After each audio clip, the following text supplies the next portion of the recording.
gentlemen, let's go racing here at Knoxville. Only the best go 3 abreast. It is show time at Williams Grove Speedway. Ladies and gentlemen, boys and girls, here at Eldora Speedway, it's showtime! You got them 4 abreast, often imitated, never duplicated, the greatest show on dirt, the world of Outlaws. It's time to sit back, relax, and enjoy because, ladies and gentlemen, it's showtime! Set to do battle for 30 laps. The green flag is waving.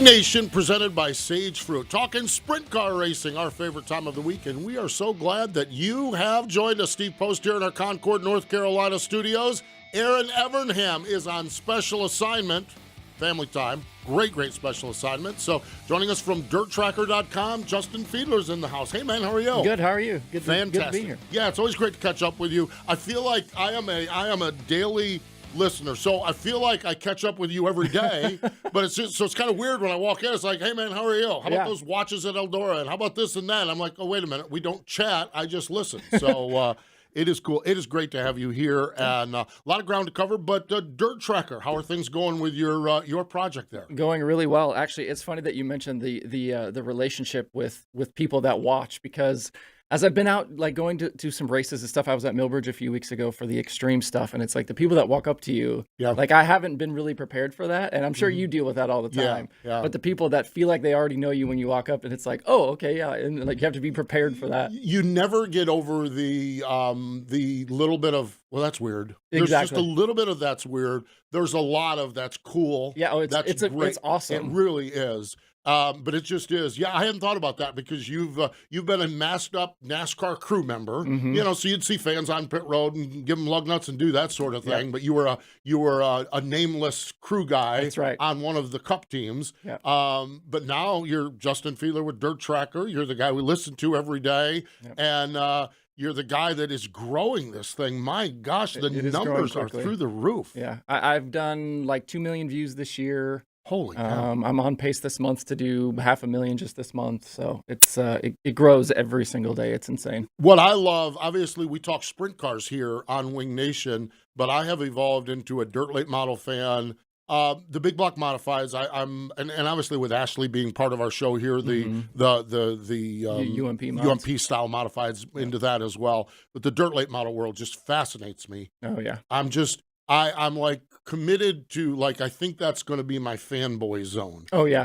Like I went to the Blue Gray 100 at Cherokee. And I've gone to a couple other races. I tried to go to Smoky Mountain for the World of Outlaws, got rained out that weekend, and I just really love that form of racing. So your platform is really, really cool because it gets me my sprint car update, but it also covers, it's like fan and what I do and everything like that. That's what I love about it, is it's like this opportunity to kind of just talk about whatever I want to talk about on a day-to-day basis. Like if it's midgets, if it's late models, if it's modifieds, like it doesn't matter. If there's something interesting going on, I can just talk about it, which is great. Really is true. And that is Dirt Tracker. Dirt. And I can. How do you describe this to people? How to get there? So it's Dirt Tracker is DIRTRACKR. Exactly. Yes. You're missing some vowels or something in there. I don't know. Yes. It's like you were playing Wheel of Fortune and you ran out of money. Yes. And couldn't buy the vowels. I was on a budget, so that was the best I could do. There we go. It is awesome. It really is. And what it is, and I still to this day contend you've lost your mind doing a daily show, but it's a daily show. Yeah. It is crazy. 8, 10, 12 minutes of just really, really good stuff. So appreciate it. It's really good. Yeah. Enjoy it. That's for sure. Let's get into our Hefner Racing product hot topic. Oh, by the way, David Gravel and Jim Allen going to join us. Jim from the NARC King of the West series here today. Let's get into our Hefner Racing product hot topics. Around here, we love the rivalries. Of course, Ashley's from Pennsylvania. You get the Posse versus the Outlaws. And we try this Midwest outlaw thing. Sometimes it works. More times than other it doesn't. But Friday night, Brian Brown. Saturday night, David Gravel. Looks like we got some speed in the home front and some speed with the Outlaws when it looks at Knoxville at this point. Yeah, for sure. And I mean, we've seen Brownie be fast at the high limit stuff. I mean, he's the leading hard charger guy this year, so we know that team's been fast this year. Him and Chad Morgan back together. Seems like those guys are clicking right now. And we've been waiting for Brownie, I feel like, to really contend at the Nationals. And like this might be as good a chance as any of this he's had. I think you got him wound up, and I think I caught the brunt of it. Okay. Oh, you got the brunt of it? Okay, so I'll go back. I'll go a little bit here. And because I had heard, you had talked about just the fact that it just didn't seem that his performance was going. Well, so here's the thing with Brownie is what I discovered is that when Brownie starts up front, Brownie finishes up front. But when Brownie starts in the rear, Brownie doesn't move forward very often. Right. Statistically. Yes. And so like there's a stat I keep at dirttracker.com called feature plus minus, where it's like how many positions you gain from start to finish in a feature. And with the entire World of Outlaws over the last 7 seasons, Brownie is at the bottom. Right. So I think he heard that. There's been some intimations that maybe he's hinted at that he knew that I had said that or watched that show, and maybe that's a little bit of motivation. Okay, so fast forward to we have Brownie on after he wins one of his regular Saturday night shows at Knoxville. And so I said, Brownie, I don't know, your season's, what's going on? And he said, yeah, the pundits have said this to that. So I think your pundits, and he corrected me, and this is the thing I love, and I love about Brian Brown, I love about our racers, is that results and speed sometimes do not reflect each other. Exactly. And that's exactly what it was. And Brian said, speed we have. Chad Morgan, we have speed. We just need to do better at getting the results. We get the results, and the statistics then back that up. Exactly. And so it was funny, but when he said pundits, I thought about you. I said, I know that guy. I know that pundit. But Brownie, man, was he rolling this weekend in Knoxville. Yeah, he was super fast. One Friday night, second Saturday night, just like he is one of those guys that I think sprint car racing is a better place when Brian Brown is running well. He's a great personality. He's great with the marketing stuff. I just think he's a fantastic kind of cornerstone piece of that Midwest sprint car crowd. Yeah, really, truly is, and just a really stand-up guy. David Gravel picked up the win on Saturday night, of course, gearing up for the Knoxville Nationals coming up August 9th through the 12th. Scary, scary crash. Carson Macedo's crash. Car just took off between turns 3 and 4 into the wall. Heavy hit. Yeah. That was the first bad thing. Then the car tumbles, some bad flips, which flips are dynamic, but scrub off speed. It's kind of like I guess it's how it goes. Is flipping good or bad? I mean, it's how it goes. Then fire and an unconscious race car driver. We had 3 really bad situations there. There's a lot to be said here, but I think I'm going to go, first off, that Knoxville safety and fire crew. Unbelievable. They were on that car. They were on that car, I think, before it actually settled onto the racetrack. I feel like that's one thing that doesn't get enough credit, like around, especially the bigger series. But and we saw it at Bridgeport too with the Justin Peck crash. Is those safety officials are moving before that crash has even finished happening, and like those guys don't know what they're running into. And I feel like they don't get enough kind of public credit for the stuff that they deal with, that they have to see. There are certain safety crews around the country that are top notch, and Knoxville is right there. And I think honestly, it's a big reason why Carson Macedo is able to walk out of the hospital early Sunday morning is because of the reaction of those guys. Yeah. Also, to just the World of Outlaw officials, they were out there with their 4-wheelers, also working on it. And Brad Sweet, Gio Selzy, and Spencer Baston. Unbelievable. Unreal, getting in there and helping. Yeah. And so, it's one of those things where, and in complete honesty, complete transparency here, I woke up Monday morning and I'm like, what in the wide world of sports are we doing here? Yeah. Nobody's talking about Justin Peck's crash. We'll forget about Carson Macedo's crash. I don't know that to be the case or not. And we've got a couple ideas of things we want to do going forward here on it.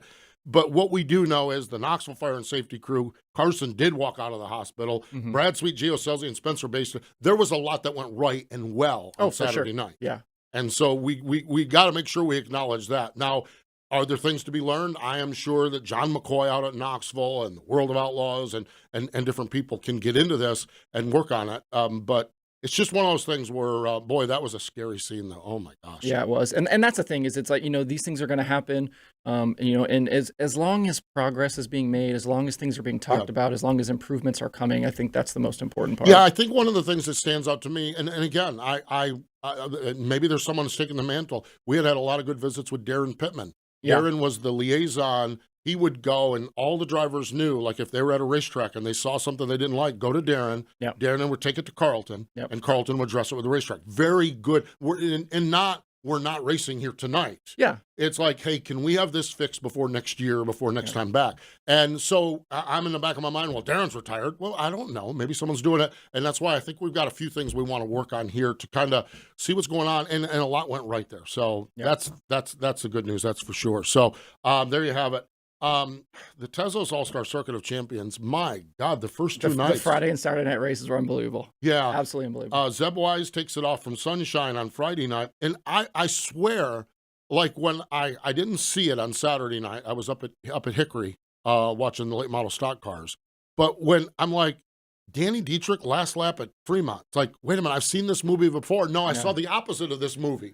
Last year it was Cole Duncan taking it off from Danny Dietrich. This time Danny Dietrich, who said, I remembered what Cole Duncan did last year, and he took it off from Cap Henry for $10,000 to win. Yeah, for sure. So cool. And then let's just go with Tyler Courtney won last night at Wayne County. There was a lot to be said about that, and I don't even know where to begin to unpack that one other than Sunshine got the $10,000 to win. One note from there, well, Sharon Speedway's rained out tonight. Yep. And then Danny just posted that there's been a death in his family and that he's headed back to Pennsylvania. So our thoughts and prayers and all the positive vibes go for Danny. So he's going to be home with his wife and her family. So we certainly wish Danny, Rachel, and everybody the best on that. He said, you know, obviously when you deal with that, your schedule, he said, we may see everybody at Williams Grove on Saturday night. So he was having a really good speed week, that's for sure. Yep. Houston, I love this story. Houston Sunday night.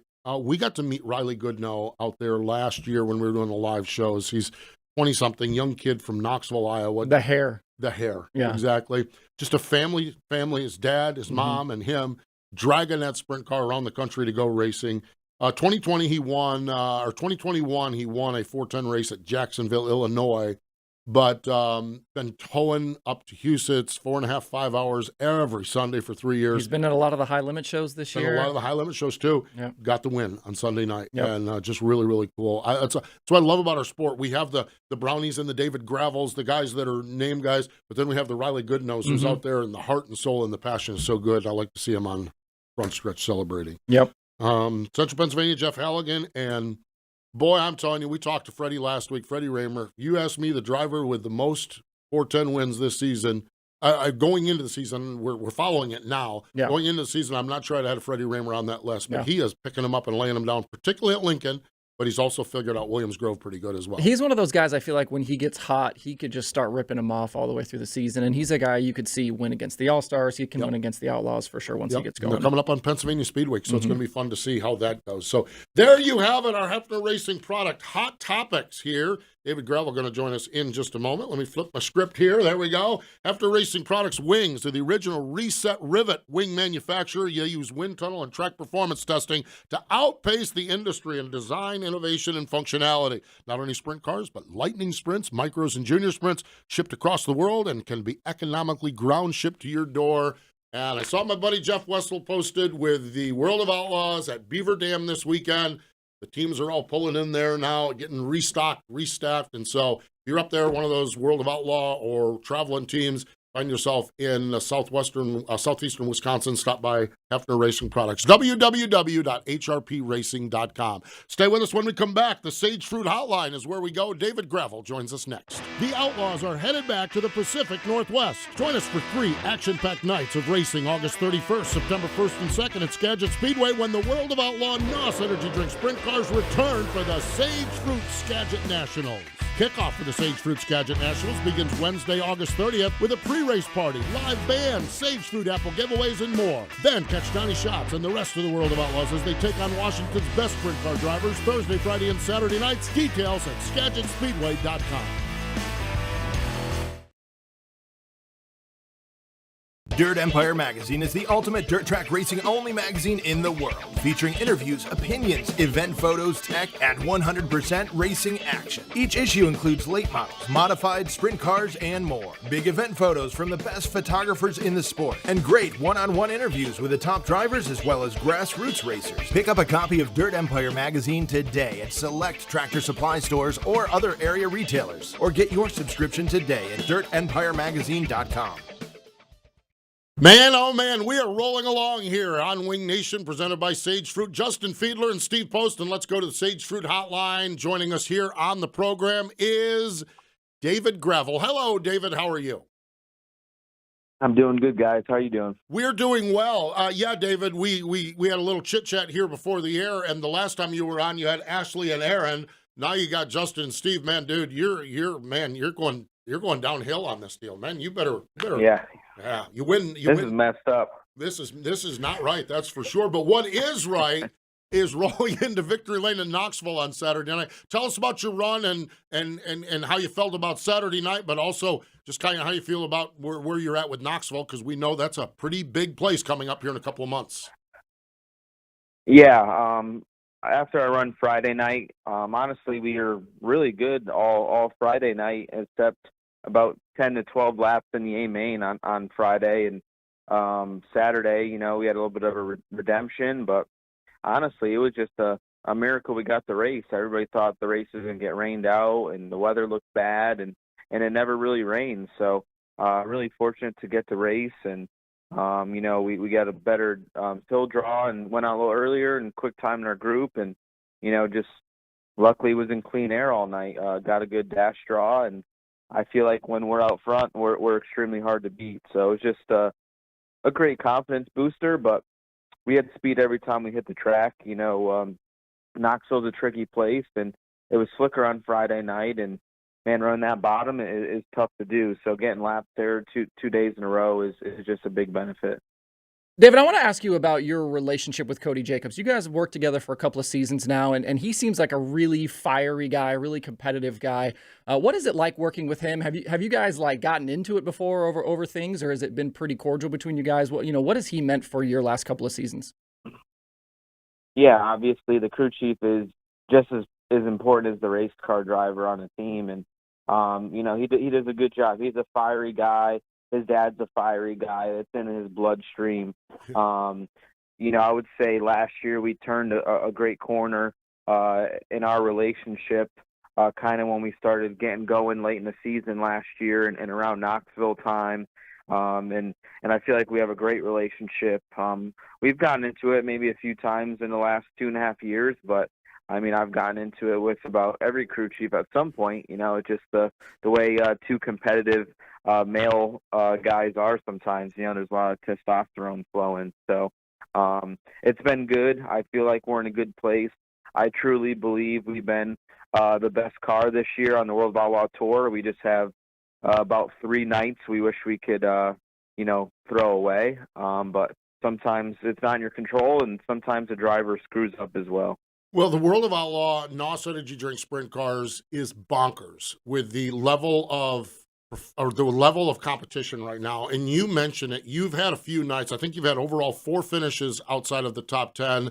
It's incredible. Half of your races have been top 5 finishes here. How many of those outside of the top 10s do you think you can absorb and still be in the battle? Because Brad is there, Carson is there. It's just how much of that stuff can you give up? Can you afford to do at this point as we're pushing the midway of the season? Well, we've had two finishes outside the top 20, which typically you only can maybe do 1 or 2 of those. But yeah. I feel like our performance has been so well, we've been able to scratch and claw our way back to getting ourselves right there. 14 points out, I look at that as pretty much dead even at this point in the year with how much racing there's left. 14 points is, so close. It's, you can't even worry about it right this second. But, I screwed up at US 36 and crashed going into turn 1, and we had to set a quick change gears break at Hobstadt. So those are 2 outside the top 20. And then the other night at Ogilvie, we're going to, in my opinion, run second, and had somebody spin out in front of us, a lap car, and got collected. And Brad landed on a car and didn't get anything wrecked, but we had a front wing that we should have changed faster, but we didn't. And, had to be in the work area several times and had to salvage an 11th there instead of a podium. So I feel like when those things don't happen, we're just as consistent or more consistent than anybody. I don't want to look past Beaver Dam this weekend because obviously there's big money on the line, but I do want to talk about Huset's coming up here in a couple of weeks, and that's a racetrack obviously that's going to be important for you. Your car owner Todd Quiring owns that place. Do you put any added pressure on yourself? Is that one that you guys have kind of circled on the schedule? That you want to win there. Obviously there's a ton of money on the line that weekend, but how do you feel kind of going into that Huset's weekend? Yeah, there's always pressure. I believe, excuse me, that it's show-up points because of the different format. So to me, we're just going to go in there and try to win $250,000. Last year I felt like we were one of the guys to beat, and the gate swung open and hit me. So that put a little dampener on my run at winning last year, but Huset's is a place I'm really comfortable and confident at, and I have been my whole career since running the Thunder through the Plains with the All-Stars, and we've been able to win several Outlaw shows there. So there's always going to be pressure, but at the end of the day, we're going there to win, and we're going to try our best. And it's my job and Cody's job, right? We've been doing it a long time, so there's no more pressure at Huset's than there is at the Knoxville Nationals or the Kings Royal. They're all highly pressured, and they make or break your year. If you win one of those races, it just makes your year a good year. So if you don't, or if you're close and let it slip away, it's definitely a huge bummer on the year. But that's why we're in this sport, is to win those crown jewel events.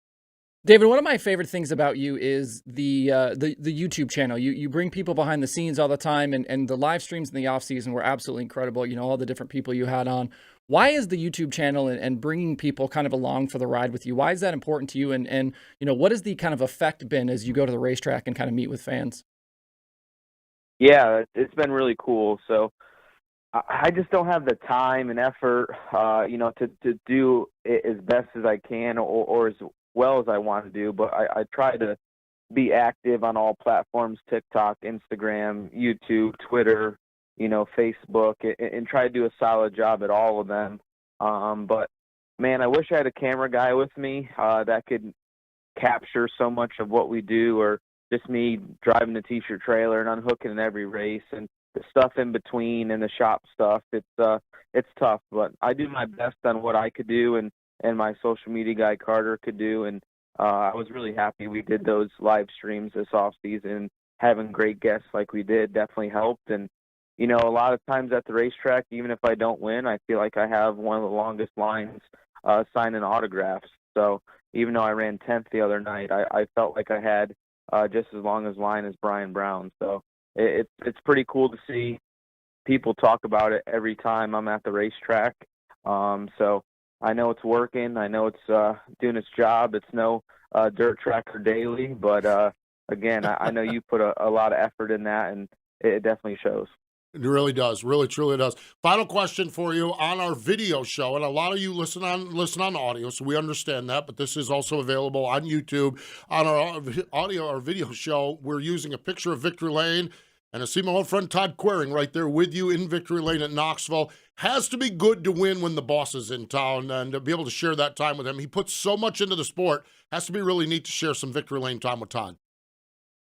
Yeah, it was cool. Him and his wife and son Andrew were there, and they spent the whole weekend in Knoxville. So definitely cool that he was there and supporting us. And it definitely goes a long way when your car owner is there at the races and shows your support and show them that they care. And obviously being in Victory Lane with them is just the cherry on top, and performing when they're there instead of just watching it on Dirt Vision. So.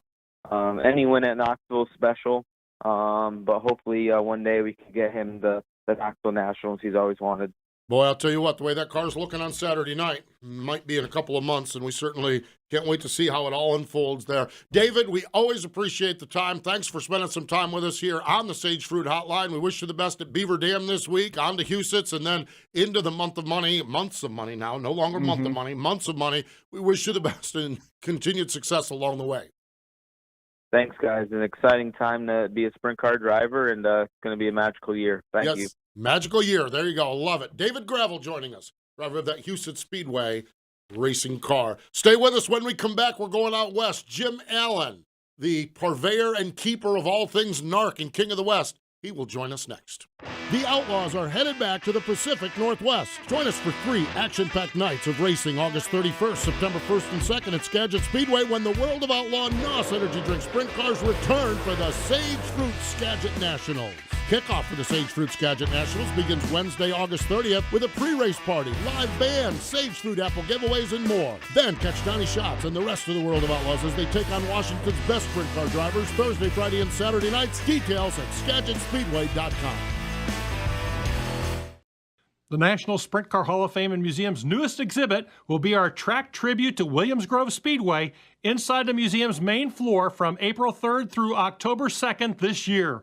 You'll learn about the beginning of Williams Grove Speedway and the evolution of sprint car racing on the East Coast through 8 of the iconic big cars and sprint cars that made up the history of Mechanicsburg, Pennsylvania's Williams Grove Speedway. Plus, you'll see videos of historic National Open sprint car races and other racing events that put Williams Grove on the map. That's the track tribute to Williams Grove Speedway, featured April 3rd through October 2nd at the only museum in the world solely dedicated to sprint car racing, the National Sprint Car Hall of Fame and Museum in Knoxville, Iowa. There has been a lot of themes that we've had in Wing Nation. Some stay, some come, some go. One of the themes that we've had here, Justin, along the way is the West Coast. 7, 8 years ago, it was what is going on out there, what is not going on out there. Now it is like, do you see what's happening on the West Coast? It is an exciting time for the West Coast, and they are getting ready for a super exciting next 2 weeks. Joining us from the NARC King of the West Tour, we get him on here every year or so, a couple times a year sometimes. Jim Allen joins us. Hello, Jim. How are you? I'm fantastic, and it just sounds by the tone of your voice that you guys are doing pretty good, too. We are. We're talking sprint car racing, Jim, so it's not a bad day when we're sitting here on Tuesday talking sprint car racing. And what you guys have going on, let's go. We want to talk details. We want to talk the fastest 4 days. We want to talk Skagit. But big picture, California 410s. You know, it looks from over here, you're making pretty good progress. How are things going? State of the sport over there now. The state of the sport, it is definitely positive. Let's just put it this way. I mean, let's see, how long has it been? A couple, 3 years ago, you know, Brent Kading and myself at the NARC Series and Peter Murphy. And then, sure enough, we got Kevin Rudine gets up there at Skagit, and Brad Sweet and Kyle Larson, Colby Copeland, they get worked into Chico. And the master plan was we need to give 410 sprint car racers enough events for them to compete at so that they will consider buying, you know, several 410s motors rather than puttering around locally with 360s. So I think when we add them all up, I think on the West Coast, I think we have 54 events. And what we're seeing now is we're starting to see some of these guys who normally run 360s are starting to, you know, we're starting to see a 410 motor pop up here and there.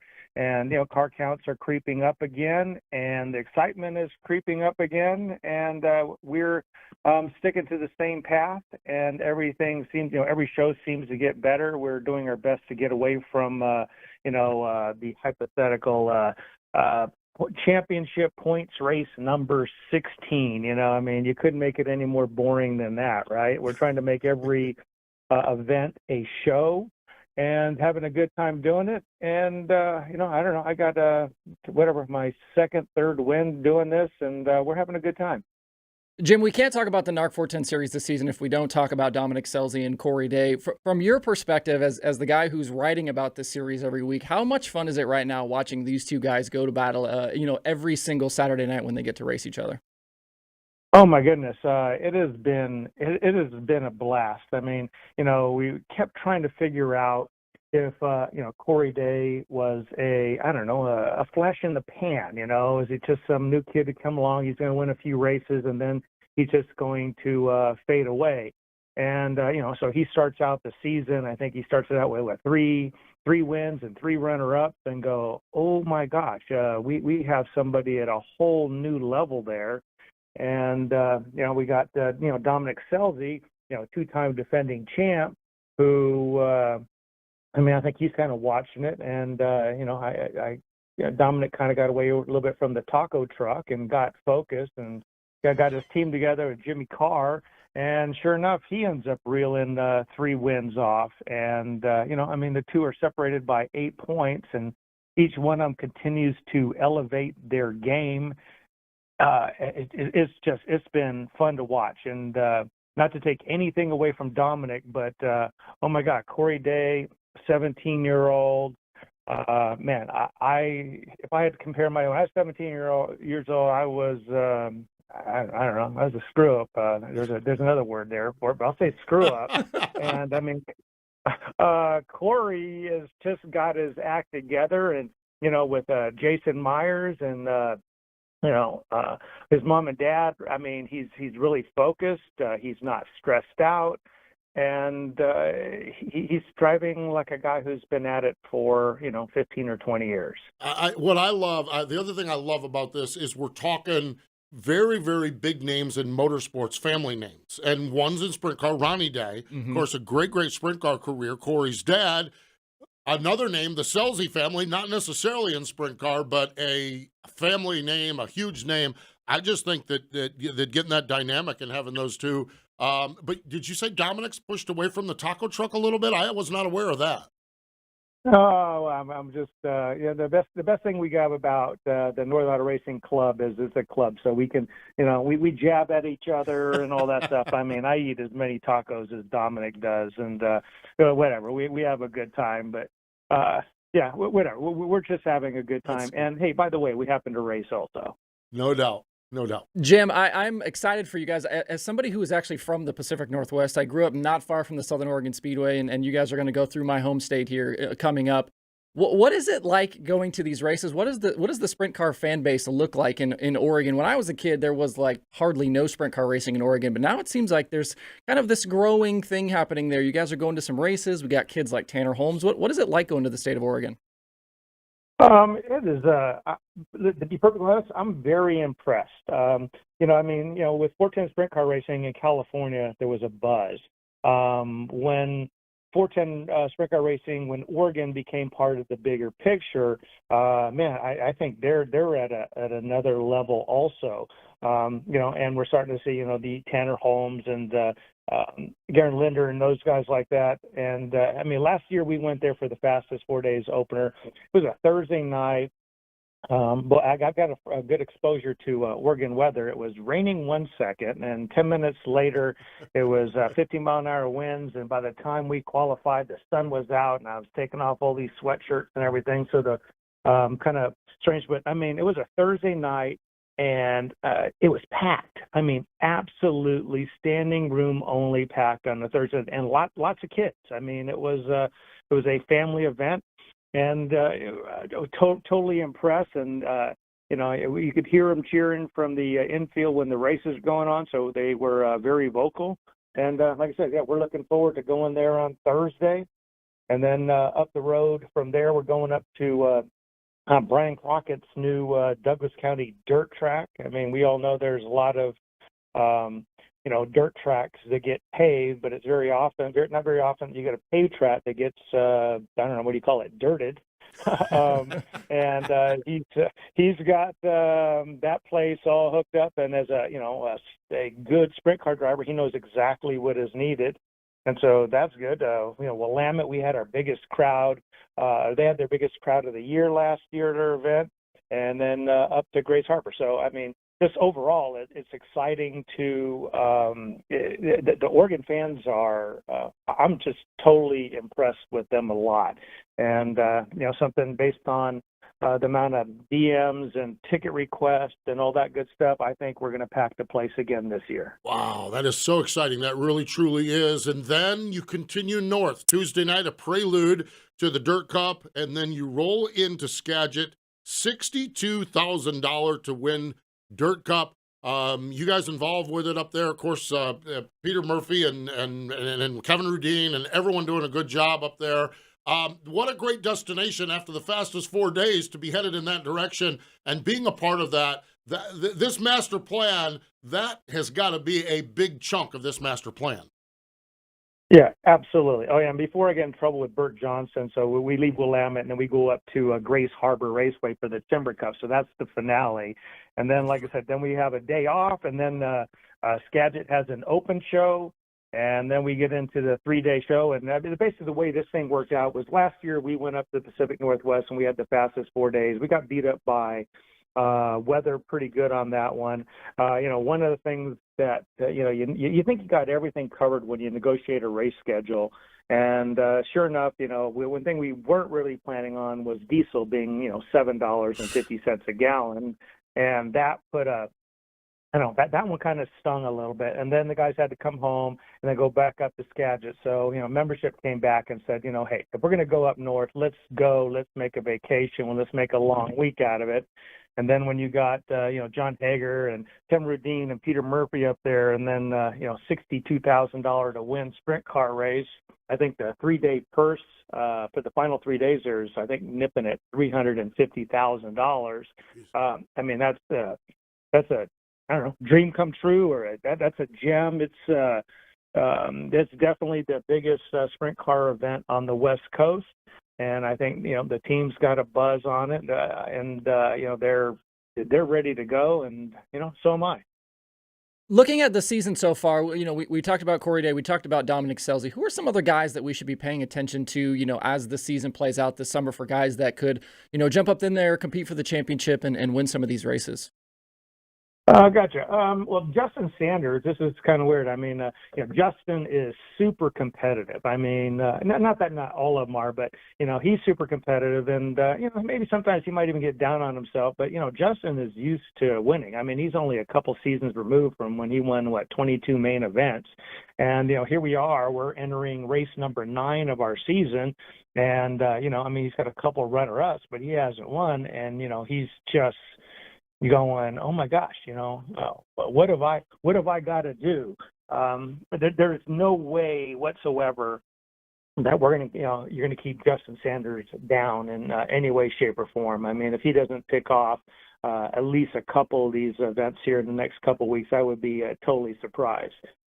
Justin Cox in the Bates Hamilton team, he's another. I don't know. He's kind of started out quietly, and then all of a sudden he pulls off an $18,000 win at the Dennis Ross Classic. And, you can see each and every week where he seems to get more and more comfortable in the car. He gets faster in the car, and he's definitely a driver you don't want to, take your eye off of. You got Bud Kading, who's starting to put together some good performances. And then we have a pretty good youth movement on our series here, which makes me feel old as heck. When you go, how old are you? You're 17. You're 16. It's like, oh my God, you've got to be kidding me. But they're really fast. The Dylan Bloomfields, the Nick Parkers. I think another guy to watch when we go up north is going to be Chase Johnson. He is always fast wherever he goes. And then, you got the usual. You got, we don't have as many people chasing points this year for a variety of different reasons, but, the Colby Copelands and the DJ Nettos and the Shane Golobics and the like there. We've got some pretty good talent out here just in California. And then when we go, up north and we start seeing the likes of, Trace Starks and, like I said, Tanner Holmes, he's definitely due for a win. And I don't know, we got some. It's good. The talent level is over top, and we go through a lot of time the main event lineups, and I think we've had. I think where we were at the last race in Hanford, I think we had 13 main event winners in the feature event lineup. So that's pretty competitive. Pretty cool stuff, that's for sure. I've got one more question for you, but I need to set it up a little bit. I'm out at Millbridge Speedway a couple weeks ago. I'm wearing a Brent Kading T-shirt, just kind of what I pulled out of the shop. Standing out there talking to Brad Knopfsinger. Brad has his grandson is racing, and so Brad's out there turning the wrenches. We're chit-chatting as we do all the time, and he steps back and he says, dang, that's a Brent Kading T-shirt. And I said, yeah. And he spins me around, he looks at the back of it, and he said, Brent Kading, in my opinion, may be the very best sprint car driver ever. And I'm like, Whoa, wait a minute. And Brad Knopfsinger's raced against everybody. I mean, so we're not talking some clown's opinion. This is a guy that's raced against everybody. And I said, really? And he said, that guy is so underrated, was so underrated in his career. I set all that up to ask him, and I know Brent's part of your deal out there. How is Brent doing? You get a chance to hear from him? Does he get out of the Lake Tahoe area to get to races much? What's going on with Brent? Yeah, so Brent is a partner here with the NARC Sprint Cars, and it's an honor here. Brent and I have been friends since 1984. To give kudos to Brent, we all know about the National Sprint Car Hall of Fame, but he just got inducted into the West Coast Motorsports or Stock Car / Motorsports Hall of Fame on Thursday. Wore a suit. I mean, oh my God, Brent Kading in a suit. I had to look and say, oh my God, is that a court photo or did he get married again or something like that? But I mean, he is. I was totally amazed. I mean, my whole family, they just watched him, and he would always find a way to win. And even if he, and when he didn't. His team was always scrambling, and he didn't end up pulling a third, a fourth, or a fifth, and he was literally impossible to beat in any championship points races. And he's kind of had that thing going for him, like Kyle Larson does, where you watch Kyle running and you go, how does he run that line, or how does he do that? And Brent in his day, he was that guy too, and you just go, oh my God, he is running a line that nobody on that racetrack would even consider going, or even hidden to that area, and just amazing. And he's a good guy, and and to show his involvement, he probably makes it to about half of our events. Other times he's up at Tahoe in his cabin up there. But whenever we have one of our young guys struggle, I'll just go, hey Brent, how about why don't you go visit, Team X over there? There's something, they're just off. And, Brent will just do a casual walk by, and, next thing I know, he's down on his knees, got tape measure out, he's measuring this and helping that out. And, it tends to be good for the driver's ego of that team. And then before you know, it's like, well, look at that, man. The guy, they just landed a top 10. So, that mentorship by Brent is huge. And, like I said, a fantastic person, and to be really honest, the main reason I do sprint car racing is really for the Kading family. I like them. If I called them at 3:00 in the morning with a flat tire, that they would be there to bail me out, and and by the same regard, I would do the same thing. So one of the great families in motorsports, and I totally agree with how you started out. One of the best drivers of all time. Cool stuff, that's for sure. I forgot all about that motorsports Hall of Fame thing. I went to that induction last year when Jimmy Sills was inducted. Oh boy. Yeah. Okay. So it's a fascinating room because you've got the highest level corporate motorsports people. You've got a bunch of people somewhere in the middle, and you've got great grassroots racers. So Jimmy Sills proceeded to tell some stories. I'm sure. Stories, that had the grassroots racers on the floor, and said some of the high dollar people kind of wondering what in the world they signed up for that. That was a fun deal. God, that was fun. Brent didn't do that, did he?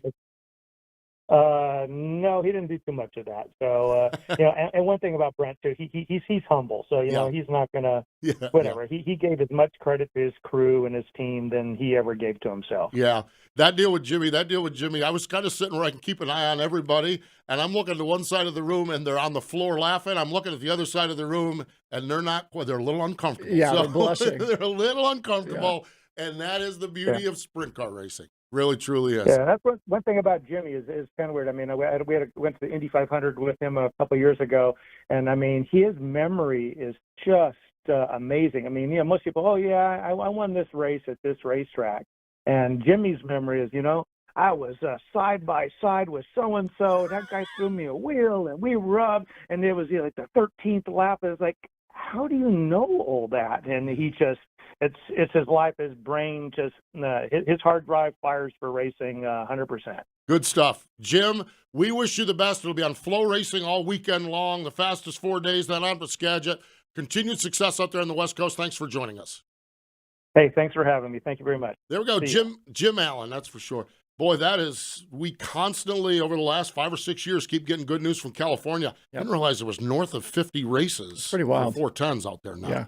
I talk about it, when the NARC races come around, the Sprint Car Challenge Tour stuff, this kind of sprint cars after dark for us here out on the East Coast. Yes, it's exactly. like, if you can't stay up, make sure you check them out the next day, because you are going to probably miss something incredible. I went out there, and I've shared this 100 times. Anyone's listened to Wing Nation, I went out there to the Kading Classic and cowboy up 410 sprint car racing on a California bull ring. Not a joke. That is not a joke, and there is nothing finer to watch. Yeah. It is fantastic stuff. It really is. Great stuff. Hey, we need to step away. We'll be back with more Wing Nation in just a moment. The Outlaws are headed back to the Pacific Northwest. Join us for 3 action-packed nights of racing August 31st, September 1st and 2nd at Skagit Speedway when the World of Outlaw NOS Energy Drink Sprint Cars return for the Sage Fruit Skagit Nationals. Kickoff for the Sage Fruit Skagit Nationals begins Wednesday, August 30th with a pre-race party, live band, Sage Fruit apple giveaways, and more. Then catch Donnie Schatz and the rest of the World of Outlaws as they take on Washington's best sprint car drivers Thursday, Friday, and Saturday nights. Details at SkagitSpeedway.com. Welcome back. It is Wing Nation, presented by Sage Fruit. Birthdays from the National Sprint Car Hall of Fame. Earl Pageant earlier this week. Lee Elkins, Sam Hoffman, Grant King. Thursday, Johnny Henderson. Brian Clausen would have had a birthday on Thursday. Gene Martinez, Dick Simonek, J.C. Agajanian later this week, Don Basile, Joe Scalzo, and Sunday would have been the birthday of Greg Hodnett. Hate that we have Brian Clausen and Greg Hodnett on that birthday list, and they're not here to celebrate birthdays with us. For sure. Of our generation of sprint car racers that have gone way, way too soon. Sprint Car Hall of Fame, the Corvette raffle is coming up. They're going to give that away on August 19th at the Knoxville Nationals. You go to sprintcarhof.com. Well, Justin, coming up, the Tezos All-Star Circuit of Champions Ohio Speed Week. We mentioned the Sharon is washed out, but Atomic Eldora on Friday night, last tune-up before for the million. And then Saturday, Jeff Nittles put together the Dean Nittle Memorial, $22,554 to win. It'll be fascinating to see how the rest of this week plays out with the All-Stars. Yeah, big money opportunities to get some track time, like you said, at Eldora. It's going to be a good weekend, I think. We had Lance Deweese on. I think Lance Deweese is towing over to Eldora for Friday night. Okay, we had him on a couple weeks ago. Off the porch. Yeah, off the porch, no doubt. He just ran here recently in Wisconsin with the All-Stars. Yeah, went up there. They had we were just like, what in the wide world of sports has happened with you guys? And they've had a longtime partner over there. Okay, and they just decided that they've wanted they finally were able to put the deal together where they were able to take the car over and fly over and go race. So he went up and ran a couple of races up in Wisconsin, and they're really zoned in on that Eldora Million. Yeah, I'm sure. And and Donnie Kreitz has won Kings Royal before, so there's a lot of sentiment there. Yep. And I looked at, there's another one of those. We talked a little bit at the top of the show about Brownie. It's like, and he said, car's got speed. Lance said, you went to Eldora, and what'd you think? And he said, I think we're pretty good. And I'm like, well, those are guys, Lance and Donnie Kreitz and those guys don't look at Friday night's results. They were learning, they were going to school. Oh, yeah, it was a test session. It was a test session is what it was. Yeah. And when they rolled out of there, I was like, I wonder how they feel. And he's like, I think we're feeling pretty good. Yeah. When it comes that Thursday night in July, when they're paying $1 million, that blue 69K might be. It'll be up in the mix. It'll be up in the mix. So I love it. I think that's fantastic. King of the West Series, we talked about that coming up. The fastest 4 days in motorsports up through Oregon, up to Grays Harbor on Sunday. World of Outlaws, Beaver Dam, the Jim J.B. Memorial, J.B. Boyd Memorial, $20,000 to win at Beaver Dam. And I like this one. Knoxville and Huset's have gotten together for this weekend, and they're doing what's called the Border War or Border Battle. And I'm not sure all that's involved in this, but I know on Saturday night at Knoxville, the 410s are running for $10,000 to win. And on Sunday night at Houston's, they're running for $10,000 to win. Yeah, I love that Midwest, where you can go run, Knoxville on a Saturday night or Friday night and go up to Houston's on Sunday. It's like that Sunday Houston sprint car race is like a treat. Yeah. Because it's like, normally you don't think about there being a ton of racing on Sunday, and then it's like, and you're like, oh, they're racing at Houston's today. Yeah, I grew up in the Northeast, big block modifieds, and we had Weed Sport on Sunday or Nazareth down in Pennsylvania on Sunday. So it was kind of a way of life, but then you move away, you get away from it. There's very few. And so when Houston's came back on board, I was somewhere, probably Knoxville or somewhere, talking to Terry McCarl, and I said, what is there about that? He says, it's what we do. I love it. And it's what they do. It's Yeah. what the fans do. They spend all weekend on the lake up there in South Dakota. They go to the lake. Mm-hmm. They get up on Sunday morning. They either go to church or they get up packed up. They come home from the lake. They don't want to cook at home or anything like that, so they grab the kids and they go to the racetrack on Sunday night. Houston runs a bang, bang, bang show. Yeah, they run a great show. A lot of like great cars. Yeah. You know, good quality up there. And you've seen. I think probably because of the stuff that's happening at Houston here in a couple of weeks, we've seen a lot of travelers come through there you're right getting on some that, laps. So yeah. I thought it'd be show. interesting. I wondered, and I think you might have suggested this on your daily show. I was curious, and maybe we'll still see this. Do any of the World of Outlaw drivers use one of their 4 freebies to roll into Houston on a Sunday night? I don't know. Yeah, I mean, you have to think about with the new sprint car tire this year, if that's something those guys might want to take a look at. It's a lot of money to win up there coming up. A lot of money to win, that's for sure. Yeah. So stay tuned. Great stuff, that's for sure. And great hanging out with you, Yeah, Justin. it was great to be here. Thanks for having me. Exactly. You can find his stuff, dirttracker.com. I'm a Spotify guy. That's where I find it. Yep. But YouTube and all of the platforms as far as that goes. We appreciate David Gravel and Jim Allen for joining us here. Oh, by the way, Justin Henderson is our guest on our television show this week. Nice. Justin's great. Love guy. Justin. Yeah, he's a great guy. Wednesday night on Rev TV and Friday afternoon on Mav TV.